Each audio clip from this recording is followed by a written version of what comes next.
أما أخلنا وشتناون فتجزاو من قسماتنا نقبل 3 ساعات نيرنا حد عند أنت أشمي نورنا كلاتنا من على سبز العلونا نايو على السجم كله يخلي خونيو جن بفلايتنا يصير حيل زي ما رح تحدثه completely خالي من قدي ناي شرحي ناي تنقل نوعلنا بسلطان ناي ممسع ناي تسراويت ناوران من محدارن مسمانج غيركا توز فت أرصقم نجزاو من قست بلين مقبر غيركا متكم تتعيملو لحد ما جرى شاب زوج احنا بس احنا ودور ردس مكتب بريزيدنت خوينس كاب 7% نايتو فيدرال ريسورس زبنا كاب 13 بليون ناب 8 بليون سراويت ناتوهابنا هلو اينا سراويت نابرا ما حيشو اي عزيز كايو قم نجر صدح سراويت تفطيرو مخنياتو اب كابيني بتدغاغامي ناي ورق زرفا تطونه بليلنا وسينا تطو كبلو يكالو ناي اب تግራይ ዘሎ ናይ ጸጥታ ኩነታትና ማሐይሽና ከማሐሽ ወይ ካሉ አይ ስለዚህ አዚዝ ካይውን ዘይሰርሕ ናብሩውን ዘይ ማሐይሽ ንቅድሚቱን እዚሎ ክባል ዘይኽእል ምስ ማኔጅድ ዝኾነ ግን ድማ ንትግራይ ዝኾነ ይኹን ካይ ነገር ክውዕል ዝኽእል ዝነበረ ሪሶርስ ናቁና ወዓለ يوم 270 شيخ وتادر لنا تهال صنيحس دحرجن 50 شيخ سراويت راح زحزه مو بنا 270 شيخ سراويت باجتنا تهاو بخمس عينت من قد ما نجي ناقبر صنيحسي at the same time بحدا نهلنا نابزي ماتيو انا اذا حشمو انا سلطاني وهابني لي حتت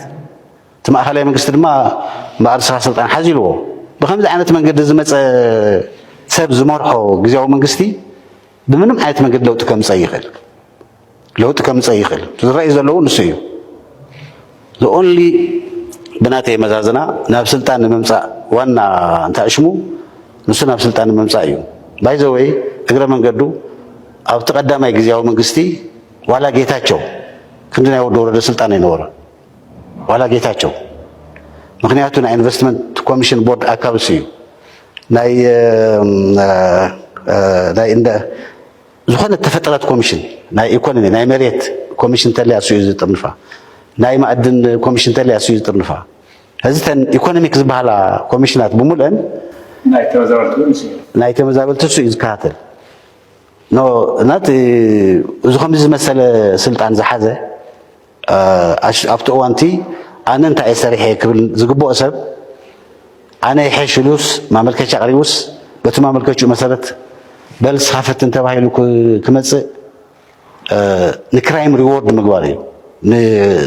نحماق ነገር ريورد مغواري حماق ነገር بمسرح ريورد ዝኾነ ድማ بناتي مزازنا ናይ كشافزي ብዙሕ ተሐግስና ስኡልና እንዲና the only ዝሪኦ ነገር ንባዕሉ ጥራሕ እዩ ናይ ህብረተሰብ አጀንዳ ናይ ህዝብ አጀንዳ ሒዙ ይኮነን ኣብ ስልጣን ዝመፀ ኣብ ትግራይ ዘሎ ፀገም ግን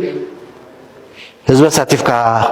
نهزبي حقيفكا نهزب امينكا مس حزب كونكا زفتح صقميو بخالي منقد زفتح صقم يكون هذه زراي زلو بزحات نغرات نرى لنا ناي دو مبرق ناي حنطالو ناي وجرات ناي عدو قدام سبات نا 10 غزي نطرعن كيدو ناب انتاشمو ناب مقله ابزي طرعن زي ابغليو بوليس اصاريو زي هغاو ناي سلطان موسادي تغيرو تباهيلو تمشكرلو بوليس زصار خميس بلا فاكت حزبنا خدنا صوعنا هلو كيريهم يزهدم هكندي صقمو كفتح لهم سو زي صقم كفتحيلك محساب يكال مس قيح بحري تتحاحيزو منغست ايثيوبيا قدم قيح بحري محازو وي قدم اثرا موراروس فلمان تግራይ يكورر زبحال نغارات لو لمنتاي فلمان ناتي امنتون خمي ابي احمد بناي ابي احمد التحساسبا ፖለቲካ ትግራይ መልክዕ ከይተሓስኩ ናብ ኤርትራ ክኸይድ ኣይክእልን ክወርር ኣይክእልን ድብል መትከል ከም ዘለዎ እየ ዝፈልጥ እዚ ዓሰብ ባሕሪ ገለ ድብ ዘሎ ናይ ፋና ዋልታ ኤቢሲ ናሬሽን ናይ ብልጽግና ኦሮሞ ኤሊታ ዝዛረብዎ ዘሎ ዘረባ መዘናግዕ እዩ ስለዚ አባይታ ንሪኦ ዘለና ኩነታት እውን ተሪኢና አብይ አሕመድ መጀመሪያ ትግራይ ምስ ወረረ ናብ ኤርትራ ክኸይድ ዘብል እዩ ለኣብነት مجمرة حوحات ناي مفراس متأنا سفح ዘመቻ እዩ ተገይሩ በዓል ጌታቸው በዓል ጻድቃን ማለት እዩ ኩሉ ሰው ከም ዝፈልጦ ህወሓት ንክልተ ተመቂሉ እናተባሃለ ብብልጽግና ኦሮሞ አፈኛታት በሚዲያታት ብልጽግና ኦሮሞ በሚዲያታት ሕማቃት ተጋሩ በሶሻል ሚዲያ በሚዲያታት ትግራይ ድምጽ ወያነን ቴሌቪዥን ትግራይን ከሐወሰ ናይ ጌታቸው ህወሓት ናይ ደብረጽዮን ህወሓት ላውሉ መጠነ ሰፊሕ ፕሮፓጋንዳ ነዚሖም ትዋና ዓላማታይ ህዝብ ትግራይ መሪሕ ውድቡ አሲንካ ፈሕብትን ተብለሞ ዝመፀ ሓይሊ አንበርኪኹም እንቲ ፍገዝኦ ማለት እዩ ህወሓት ናይ ምፍራስ ከይዲ እምበር ህግደፍ ወይ ከዓ መንግስቲ ኤርትራ ናይ ምብታን ከይዲ ኣይተረአን ክሳብ ሕዚ ወገን አብይ አሕመድ ማለት ናይ አብይ አሕመድ ጻዕርስ እዩ ዘሬካ ድሓር ሰራዊት ትግራይ ልክዕ ከምቲ ህወሓት ዝገብርዎ ዝነበረ ፕሮፓጋንዳ ናይ መምቃል ካብ ኮርን ላዕሊ ካብ ኮርን ታሕትና ተባሃለ ኢሉውን ተዓጠቀ ሓይለ ወክልተ ክምቀል ምግባር ዘዛ ሓራ መሬት ገለል በሃል ንሪኦ ዘለና ስራሕ ማለት እዩ ኣብ መጨረሻ ከዓ ለሃፍቲ ኺሮስ ልረዳ ሓለፎም ዝገብርዎ ዝነበሩ ህዝቢ ትግራይ ኣብ ክልተ ምምቃል ህዝቢ ዘዋደው ግዛዕዶ ላ ተባለ ፋሕ አቢልካ ህዝቢ ትግራይ ውዳብኡ ሰራዊቱ ሓድነቱ ብትንትን አቢልካ ናይ ምእታይ ከይዲ እዩ አብይ አሕመድ ዝገብር ዘሎ ዋላ ሕዚ ማለት ዋላ ሕዚ ንሱ እዩ ስለዚ ናይ ትግራይ ፖለቲካ መልክዕ ከየትሓስኩ ናብ ኤርትራ ኣይከድን ዝብል መትከል ኣለዎ አብይ አሕመድ በዚ ምክንያት እዩ ኮይኑ ግን መጀመርያ ንዓሰብ ወሪሩ ናብ ትግራይ እውን ምምፃእ ይተርፎ ዓቅሚ ታልይዎ ማለት እዩ ዋላ ንዓሰብ ተወሪሩ ንትግራይ ከይተንከፈ ናብ ዓሰብ ዋላ ተሓሊፉ ድሓር ናይ ዓሰብ ነገር ምስ ወደአ ላውዚ ምምፅእ ይተርፎን ሓደ እዩ ሶዚ ንምንታይ ኢና ዝመፅእ ናይ ንግስና ናይ ስልጣኑ ሓደጋ ውድብ ህወሓት ሰራዊት ትግራይ ህዝቢ ትግራይ ኢሉ ስለላሕስ حزخ ጉዳይ ትግራይ በሰላማዊ ድርድር ናይ ምፍታሕ ተኽእሉ ኣሎ የውሉን ብኹናት ይዝፍታሕ ብናተ እምነት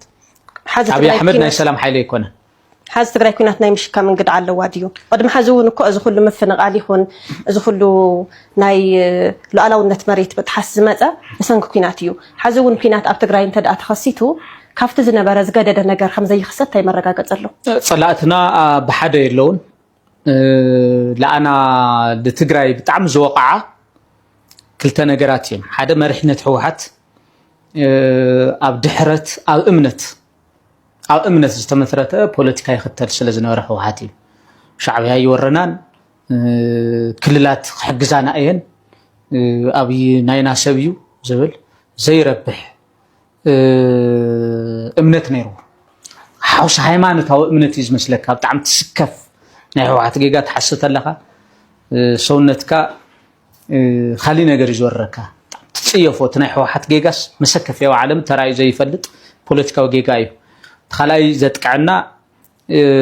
ይወደቅ 27 ዓመት ሙሉ ዘፍረዩ ፖለቲካል ኢኮኖሚ በሙሉ ፍላይ ተቆጠባ ወታደራዊ ቁጠባዊ ዲፕሎማሲያዊ ዓቅምታት በሙሉ ጸላኢ ተጠቂሙ ወቅዕና ሕዚ ዝሓይሉ ዝ የለይ ዓደት ናይ ይወደቅ ፖለቲካል ኢኮኖሚ ተወዲ ኤክስፕሎይት ኮይኑ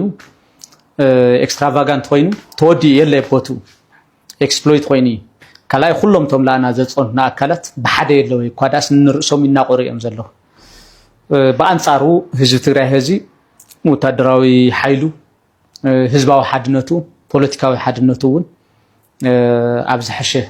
ኩነታት ይዘሎ በመንጽር ጸላእትና ክንርኢ ከለና ማለት እዩ ንሕና بكل دايركشن تدليتنا حج وين ابروتش يزلنا نحن ابي احمد وين طرح زي كونس وين لوس ابروتش ون يولن لوس ابروتش سلازي ريلاتيفلي نحنا ابز حشقو منا سلازلنا دحرحزي خاب ابي احمد يكون خاب خالي اكل كتقعنا زمص حيلي تصفيعو خم دملس انا رغصنيا اي بسلامه ودردر ናይ ምፍታሕ ዓቅሚ የውሉን አብይ አሕመድ ወቃዕ ጥራሕ ዘይኮነስ ካብ ስርዓቱን ክመሓው ጥራሕ ይዘለው